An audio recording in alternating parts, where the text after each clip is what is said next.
Hello everyone, welcome back to my YouTube channel ClearPath QA. Today we will discuss about testing principles. There are 7 principles. First one is testing shows the presence, not the absence of defects. Second one is exhaustive testing is impossible. Third one is early testing saves time and money. Fourth one, defects cluster together. Fifth one, test wear out. Sixth one is testing is context depend.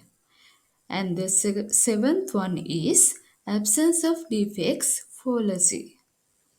Now I will explain those 7 testing principles one by one.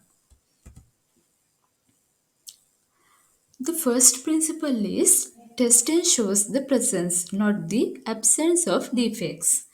That means testing can reveal the defects exist in the software, but it cannot guarantee that there are no defects.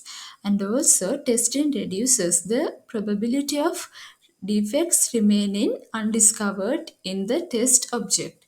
But even if no defects are found, testing cannot prove test object correctness. And the second principle is exhaustive testing is impossible. It is impractical to test everything, except in very simple cases.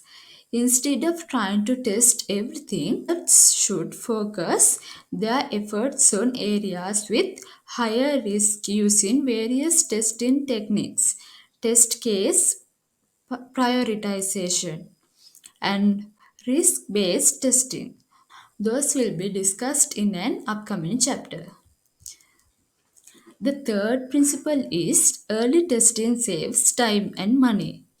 Fixing defects early in the development process prevents them from causing more problems later on.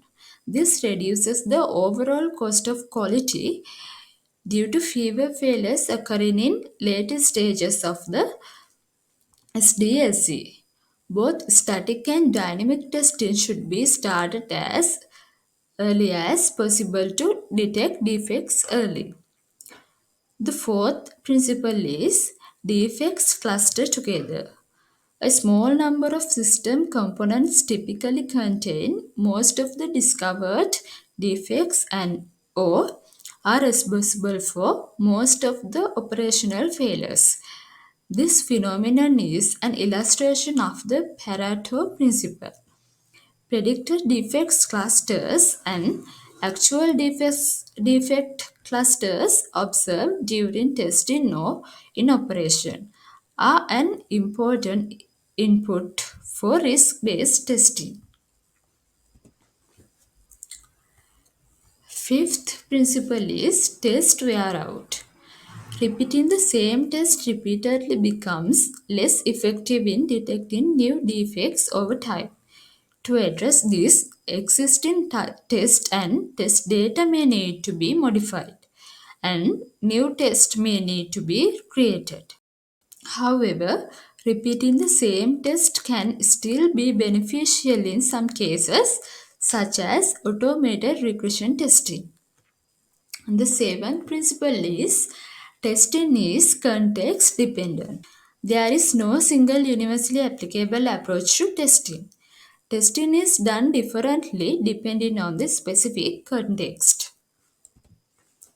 And the last principle is absence of defects fallacy. It is a misconception to believe that software verification alone ensures the success of a system.